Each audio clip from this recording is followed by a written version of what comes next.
Hello everyone, myself Thakur Puneet Rajput and I welcome to you all in Udit pharmacy. और guys आज हम लोग डिस्कस करने वाले हैं फार्मास्यूटिकल केमिस्ट्री का chapter 14 quality control of drug and pharmaceuticals का पार्ट 4। ठीक है, तो चलिए आज का लेक्चर स्टार्ट करते हैं। देखिए बेसिकली हम लोग लिमिट टेस्ट्स पढ़ रहे थे। लास्ट लेक्चर में हम लोगों ने अपना सल्फेट और क्लोराइड का लिमिट टेस्ट देख लिया था। आज के लेक्चर में हम लोग दो लिमिट टेस्ट के बारे में पढ़ेंगे, आयरन लिमिट टेस्ट के आयरन का लिमिट टेस्ट और सेकंड हैवी मेटल्स का। ठीक है, तो आयरन का ये फर्स्ट ऑफ ऑल हम लोग फर्स्ट जो आपकी स्क्रीन पे शो रहा है हमारा आयरन का लिमिट टेस्ट है। तो प्रिंसिपल कॉन्सेप्ट मतलब कि सिद्धांत या फिर रिएक्शन क्या रहेगी अपने आयरन के लिमिट टेस्ट के लिए। सबसे पहले तो देखिए iron impurity react with thioglycolic acid. देखिए iron impurity react with thioglycolic acid in the presence of dilute ammoniacal alkali. किसकी प्रेजेंस में? डाइल्यूट एमोनिकल एल्कलाई की प्रेजेंस में हमारे आयरन इम्प्योरिटी रिएक्ट करेगी थायोग्लाइकोलिक एसिड के साथ में। हमारा क्या बनेगा? Purple coloured ferric thioglycolate. Purple colour का फेरिक थायोग्लाइसिएट हमारा फॉर्म होगा। देखिए पर्पल कलर का ये फेरिक थायोग्लाइसिएट का फॉर्मूला ये रहा, हमारा स्ट्रक्चर ये बनी हुई है। हमारा थायोग्लाइसिक एसिड का स्ट्रक्चर ये बनी हुई है और आयरन इम्प्योरिटी Fe2 पॉजिटिव। ठीक है, तो हमारा हाइड्रोजन आयंस बाहर टू हाइड्रोजन एटम हमारे रिमूव आउट हो जाएंगे। और इसके बाद में देखें नोट पॉइंट। नोट हमारे बिल्कुल सेम एज इट इज हैं जैसे हमने क्लोराइड के बारे में क्लोराइड के टाइम पे देखा था। क्लोराइड जब हमने लिमिट टेस्ट देखा था क्लोराइड का, और फिर इसके बाद में सल्फेट में भी सेम ही थे और वही नोट पॉइंट है हमारे same. Purified water is use to dilute purpose and it is free from dissolved gases and impurities. ठीक है, सेम वही पॉइंट है। सेकंड है standard solution is prepared as it give maximum permissibility limit for comparison. क्या हम अपना standard solution form करते हैं, किस वजह से हम प्रिपेयर करते हैं, बनाते हैं अपने स्टैंडर्ड सॉल्यूशन, ताकि हम टेस्ट सॉल्यूशन से उसका कंपैरिजन कर सकते हैं और इजीली हमें पता लग सके कि क्या क्या हमारा प्रेजेंट है, मतलब कि प्योर है या नहीं है, प्योर है कैसा है। ठीक है, ammoniacal alkali media is necessary for reaction of थायोग्लाइकोलिक acid with iron impurity. देखिए जो अपना अमोनिकल एल्कलाई है वो जरूरी है। क्यों किस लिए जरूरी है? ताकि कि अपना थायोग्लाइकोलिक एसिड रिएक्ट कर सके आयरन इम्प्योरिटी के साथ में। ठीक है, citric acid prevents precipitation of iron with ammonia. क्या जो अपना सिट्रिक एसिड रहता है वो अपना प्रिवेंट मतलब कि बचाता है हमारे अमोनिया आयरन विद अमोनिया। क्या? Precipitation of iron with ammonia. देखिए जो अपना सिट्रिक एसिड रहता है बचाता है प्रेसिपिटेशन होने से, किसको? आयरन के का प्रेसिपिटेशन बनने से, किसके अंदर? अमोनिया के अंदर आयरन का प्रेसिपिटेशन बनने से अपना सिट्रिक एसिड बचाता है। ठीक है, थायोग्लाइकोलिक acid is used because it react with ferrous form of iron and convert it into ferrous form। देखिए जो हमारा थायोग्लाइकोलिक एसिड है वो उपयोग किया जाता है, यूज किया जाता है, क्योंकि वो रिएक्ट करता है किसके साथ में? फेरस फॉर्म ऑफ आयरन की फेरस फॉर्म के साथ में रिएक्ट करता है और उसको कन्वर्ट करता है किसमें? फेरिक फॉर्म में। फेरस फॉर्म को आयरन की किस फॉर्म में कन्वर्ट करता है? फेरिक फॉर्म में। कौन? अपना थायोग्लाइकोलिक एसिड। उसके बाद thus it form purple colour. तो इसी वजह से जो अपना फेरस फॉर्म कन्वर्ट हो रही है किसमें? फेरिक फॉर्म में, तो इसी वजह से हमारा कैसा पर्पल कलर फॉर्म होता है। ठीक है, इसके बाद में limit test for iron IP66। अपने आयरन का इंडियन फार्माकोपिया 1966 के अकॉर्डिंग जो अपना लिमिट टेस्ट अप्लाई होता है वो देख लेते हैं। टेस्ट सॉल्यूशन देखिए weight of substance as per monograph. क्या? सबसे पहले हम जो अपने हम लोग केमिकल्स ले रहे हैं उनका जो अपना मोनोग्राफ है उसके अकॉर्डिंग हम वेट लेंगे। फिर उसके बाद में ऐड 40 ml ऑफ वाटर। उसके अंदर उन जो अपने सब्सटेंस हमने उनके अंदर 40 ml वाटर मतलब कि 40 ml उसे डाइल्यूट करेंगे तो 40 ml उसके अंदर वाटर मिलाएंगे। उसके बाद में add 2 ml of citric acid 20% citric acid, यानी कि 100 ml में 20 ml हम क्या 100 ml का अगर हम सॉल्यूशन बना रहे हैं अपने सिट्रिक एसिड का तो उसमें 80 ml वाटर और 20 ml अपना क्या सिट्रिक एसिड प्रेजेंट रहेगा। तो अपना 20% का सॉल्यूशन बन गया वो, और उसका 2 ml हम यूज करेंगे। उसके बाद में add ammonia to adjust alkali pH। क्या? उसके बाद में हम अपने जो हमारा बीकर है जिसमें हम ये सब चीज ले रहे हैं उसके अंदर हम क्या ऐड करेंगे? अपना अमोनिया ऐड करेंगे। एडजस्ट मतलब कि हम क्या अपना जो पीएच रहेगा हमारी आयरन आयरन का, आयरन सॉल्यूशन का है, फिर आयरन इम्प्योरिटी जो कंटेन कर रहा है उस सॉल्यूशन का। तो बेसिकली हमारा जो सॉल्यूशन बनेगा वो कैसे पीएच करेगा, एल्कलाइन, यानी कि बेसिक पीएच करेगा। तो हम अमोनिया ऐड करेंगे ताकि कि हम एडजस्ट कर सके, यानी कि उसको मूव ऑन करा सके या फिर उसको बेसिक नेचर की तरफ मूव ऑन करा सके। अगर जो कुछ एसिडिक है उसमें, तो सिट्रिक एसिड डाला है हमने उसमें, तो एसिडिक नेचर का हो गया वो। तो इस वजह से हम उसको अमोनिया डालेंगे उसके अंदर ताकि कि वो एडजस्ट हो सके इसके अंदर। मतलब जैसे आप दो, आपके पास में जैसे बोलते नहीं कि एडजस्ट कर लो, आप कोई बैग है, आप उसमें 3 जोड़ी कपड़े रख सकते हो, मतलब जो आराम से रखे जाते हो। तो आप क्या बोलते हो, आपके मम्मी भी बोलते होगी कि चौथी ड्रेस भी एडजस्ट कर ले, है ना। तो ये तो जो अपना बेसिकली जो अपना अमोनिया यूज होता है वो एल्कलाइन पीएच के को बनाने के लिए यूजफुल होता है। ठीक है, उसके बाद में adjust volume up to 50 ml with water. क्या अब वॉल्यूम, हम वॉल्यूम मेकअप करेंगे कितने ml तक, 50 ml तक। 40 ml हमने वाटर डाल दिया था। उसके बाद में हम जो अपना टोटल वॉल्यूम मेकअप कर, मतलब टोटल वॉल्यूम रहेगा वो कितना रहेगा, 50 ml। अब मान लीजिए, अब आपने 2 ml उसमें सिट्रिक एसिड भी डाला तो 42 ml हो गया। कुछ आपने उसमें सोलिड पार्टिकल भी डाले थे तो 1-2 ml उसने इंक्रीज कर दिया, तो 6 से 7 ml आपको और उसके अंदर क्या अपना वाटर डालना पड़ेगा ताकि कि आपका जो वॉल्यूम है वो 50 ml तक हो जाए। उसके बाद में ये तो कहानी होगी टेस्ट सॉल्यूशन की, आयरन IP66 के अकॉर्डिंग। अब हम लोग कहानी देख लेते हैं स्टैंडर्ड सॉल्यूशन की। स्टैंडर्ड सॉल्यूशन में क्या होता है, 2 ml of standard iron solution और 0.173 gram of ferric ammonium solution plus 1.5 ml of HCl। क्या हम 2 ml लेते हैं किसको, स्टैंडर्ड आयरन सॉल्यूशन। ठीक है, स्टैंडर्ड आयरन सॉल्यूशन हमारा कैसे फॉर्म होता है, 0.173 ग्राम फेरिक अमोनिया, फेरिक अमोनिया की 0.173 ग्राम लेंगे और अमोनिया सॉल्यूशन के, और उसके बाद में क्या करेंगे, 1.5 ml of HCl hydrochloric acid की 1.5 ml, 1.5 ml हम लोग हाइड्रोक्लोरिक एसिड लेंगे। इन दोनों को जब हम लोग एक साथ रिएक्ट करेंगे तो हमारा क्या आयरन सॉल्यूशन बन जाएगा, जिसको हमें 2 ml लेना है। ठीक है, उसके बाद में add 50 ml of water, 40 ml of water, 40 ml हमें फिर इसके अंदर वाटर ऐड करना है। उसके बाद में 2 ml of citric acid, 2 ml add करना है। उसके बाद में add ammonia to adjust alkaline pH, alkaline pH पे एडजस्ट करने के लिए हम अमोनिया ऐड करेंगे और adjust volume up to 50 ml। क्या 50 ml तक का हमें वॉल्यूम अपना मेजरमेंट बनाना है, मतलब कि वॉल्यूम क्या, अगर जब मेजर करें तो कितना ml का पूरा सॉल्यूशन बनना चाहिए, 50 ml का। ओके, अब इसके बाद में limit test for iron IP85, Indian pharmacopoeia 1985 के अकॉर्डिंग अपना जो अपने लिमिट टेस्ट अप्लाई होता है आयरन के ऊपर, क्या प्रोसेस रहती है। टेस्ट सॉल्यूशन देख लेते हैं। Weight of substance as per monograph, और बेसिकली हम वेट करेंगे हर एक सब्सटेंस का अपने। ऐड 40 ml ऑफ वाटर, 40 हमने ml वाटर मिला दिया। उसके बाद में add 2 ml of citric acid add कर दिया, 2 ml। Add ammonia to adjust alkaline pH, ammonia को ऐड किया गया उसके पीएच को एल्कलाइन बनाने के लिए, और adjust volume up to 50 ml with water. क्या 50 ml तक का वॉल्यूम उसका मेजरमेंट होना चाहिए।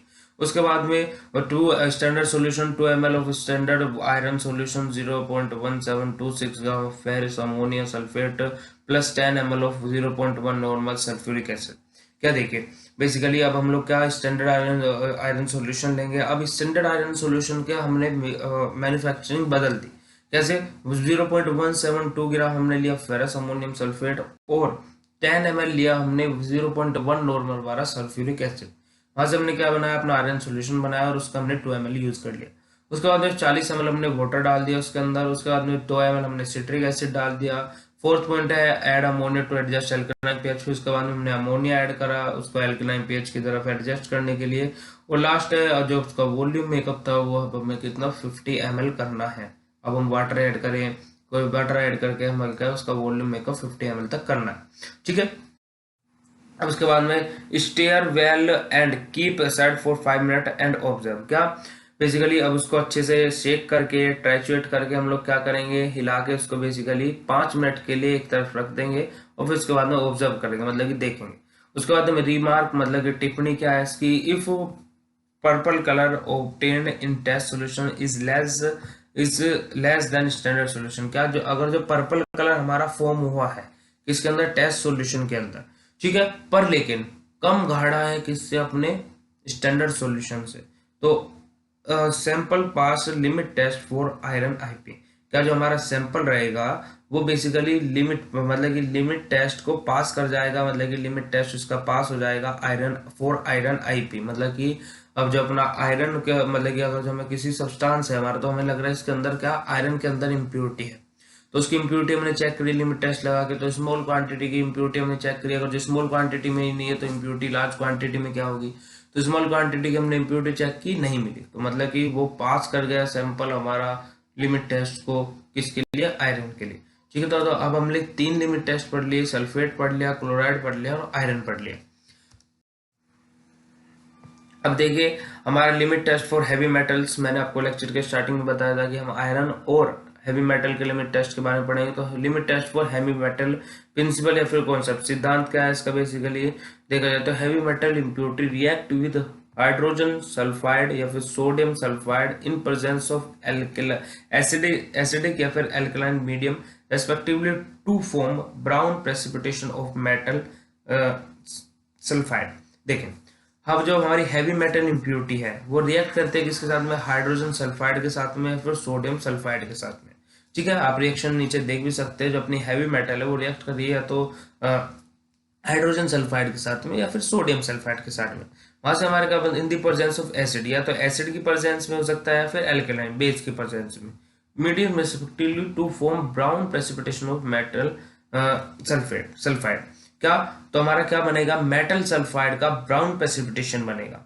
मेटल सल्फाइड का क्या बनेगा, ब्राउन प्रेसिपिटेशन बनेगा, किसकी प्रेजेंस में, एसिड और एल्कलाइन के प्रेजेंस में, जब हमारे हैवी मेटल रिएक्ट करते हैं किसके साथ में, हैवी मेटल इम्प्योरिटी रिएक्ट करती है हाइड्रोजन सल्फाइड के साथ में या फिर सोडियम सल्फाइड के साथ में।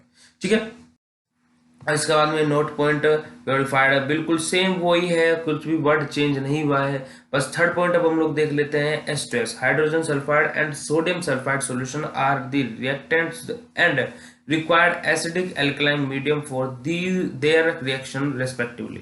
क्या, जो हमारे हाइड्रोजन सल्फाइड है या फिर सोडियम सल्फाइड है, बेसिकली दोनों के दोनों ऐसे सॉल्यूशंस हैं, are the reactants and require acidic alkaline media for their reaction respectively. क्या, देखिए जो अपना हाइड्रोजन सल्फाइड है ये एसिडिक मीडिया के लिए हम यूज करेंगे, एसिडिक एल्कलाई के एसिडिक नेचर के जो अपना मीडिया रहेगा उसके लिए हम अपने रिएक्शन के लिए यूज करेंगे, और जो अपना सोडियम सल्फाइड रहेगा हम बेसिकली एल्कलाइन यानी कि बेसिक नेचर के लिए यूज करेंगे। तो ये रिएक्टेंट्स का भी वर्क करते हैं बेसिकली, और जो अपने एसिडिक और एल्कलाइन मतलब एसिडिक और बेसिक मीडियम रहते हैं उनके रिएक्शन के लिए भी हमारे ये यूजफुल रहते हैं। अब हमारा मीडियम मान लीजिए एसिडिक नेचर का है, तो हम वहाँ पे सोडियम सल्फाइड का यूज क्यों करेंगे, हम वहाँ पे किसका यूज करेंगे, हाइड्रोजन सल्फाइड का यूज करेंगे।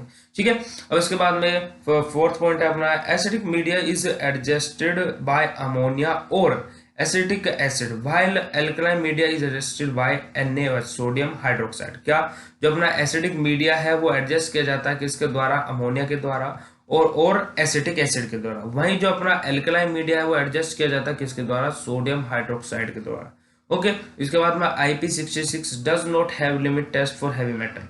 इंडियन फार्माकोपिया 66 के अकॉर्डिंग कोई भी लिमिट टेस्ट नहीं अप्लाई किया जाता किसके ऊपर, अपने हैवी मेटल्स के ऊपर। ओके, अब देखिए limit test for heavy metal IP85।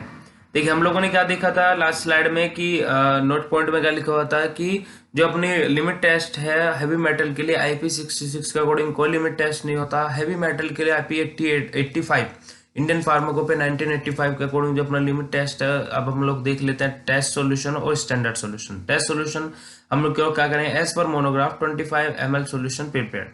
क्या, मोनोग्राफ के अकॉर्डिंग अपना हम 25 ml का अपना सॉल्यूशन प्रिपेयर करेंगे, बनाएंगे। उसके बाद में add dilute acetic acid ammonia to adjust pH between 3 and 4। क्या, अब हम लोग उसके अंदर अपने 25 ml जो हमने सॉल्यूशन बनाया है उसके अंदर हम क्या एसिटिक एसिड ऐड करेंगे या फिर अमोनिया ऐड करेंगे, किसके लिए, एडजस्ट करने के लिए pH को किसके बीच में, 3 से 4 तक के अपने pH, मतलब कि एसिडिक pH रहेगा अपना। या तो हम एसिटिक एसिड ऐड करें या फिर अमोनिया ऐड करें, ताकि हम pH मेंटेन कर सके, एडजस्ट कर सके कितने के बीच में, 3 से 4 के बीच में। उसके बाद में add water up to 35 ml, 35 ml अब हमें क्या वाटर मिलाना है। उसके बाद में add 10 ml of H2S solution. क्या, हाइड्रोजन सल्फाइड का सॉल्यूशन मिलाना है, ऐड करना है हमें किसका, अपने सॉल्यूशन के अंदर बेसिकली 10 ml। उसके बाद में dilute it up to 50 ml with water. क्या, उसके बाद में इसको हमें डाइल्यूट करना है कितना ml वाटर के साथ में, 50 ml वाटर के साथ में। ठीक है, देखिए सबसे पहले हमने 25 ml का सोल्यूशन बनाया, उसके हमने पीएच मेंटेन किया 3 से 4 के बीच में, किसकी वजह से, डाइल्यूट एसिटिक एसिड की वजह से या फिर अमोनिया की वजह से। उसके बाद में हमने उसके अंदर 35 ml और पानी मिला दिया, 10 ml हाइड्रोजन सल्फाइड मिलाया और उसके बाद में 50 ml और वाटर मिला दिया। उसके बाद में स्टैंडर्ड सॉल्यूशन में क्या होता है, take 2 ml standard lead solution and dilute it up to 55 ml। क्या हमें 2 ml स्टैंडर्ड लेड सॉल्यूशन लेना है और उसको डाइल्यूट करना है कितने ml तक, 25 ml तक। उसके बाद में add dilute acetic acid ammonia to adjust the pH. अब हम उसके अंदर एसिटिक एसिड या फिर अमोनिया ऐड करेंगे ताकि उसका पीएच एडजस्ट हो सके, किस किस के बीच में, 3 से 4 के बीच में। उसके बाद में हम लोग 35 ml उसके अंदर वाटर मिलाएंगे। उसके बाद में 10 ml हम लोग हाइड्रोजन सल्फाइड का सॉल्यूशन मिलाएंगे और उसके बाद में डाइल्यूट करेंगे उसको, क्या उसके अंदर उसको डाइल्यूशन के लिए हम 50 ml उसके अंदर और वाटर ऐड करेंगे। ठीक है, वहीं अगर जो हम लोग देखिए एसिडिक बना रहे हैं हम उसको, एसिटिक एसिड अमोनिया की वजह से क्या पीएच कैसा है, 3 से 4 है। ठीक है, वहीं अगर जो उसका पीएच 9 से 10 करना हो तो हम यहाँ पे add 10 ml of H2S solution. Add H2S solution हम यहाँ पे नहीं लिखते, यहाँ पे हम क्या लिखते हैं, सोडियम सल्फाइड। यहाँ पे हमारा हाइड्रोजन सल्फाइड यूज हो रहा है क्योंकि हाइड्रोजन सल्फाइड एसिड के लिए यूज होता है, अपना सोडियम सल्फाइड बेस के लिए यूज होता है। ठीक है, ये आपको याद रखना है। इसके बाद में stir well and keep aside for 5 minute, observe and compare the brown colour product. देखिए बेसिकली अब क्या हम उसको स्टेयर करेंगे, मतलब कि ट्रैचुएट करेंगे और उसके बाद में उसको 5 मिनट के लिए एक तरफ रख देंगे। फिर उसके बाद में हम उसको ऑब्जर्व करेंगे, मतलब कि देखेंगे एंड कंपेयर, एक दूसरे के साथ में तुलना करेंगे उनके। द ब्राउन कलर प्रिपेयर, कैसा कलर प्रिपेयर होगा, ब्राउन कलर प्रिपेयर होगा। उसके बाद में रिमार्क्स, रिमार्क क्या है, if brown colour obtain in test solution is less than standard solution, simple pass is the limit test for heavy metal IP85।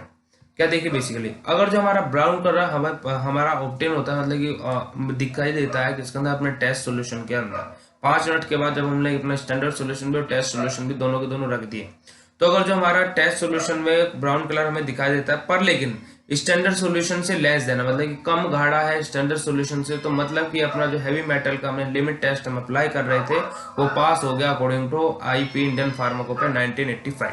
Okay, तो आज का लेक्चर हमारा यहीं पे खत्म हुआ फ्रेंड्स। आपको लेक्चर कैसा लगा हमें कमेंट सेक्शन में लिख के जरूर बताइएगा। Thank you so much for watching this video. मिलता है नई वीडियो के साथ, तब तक के लिए बाय, धन्यवाद, नमस्कार।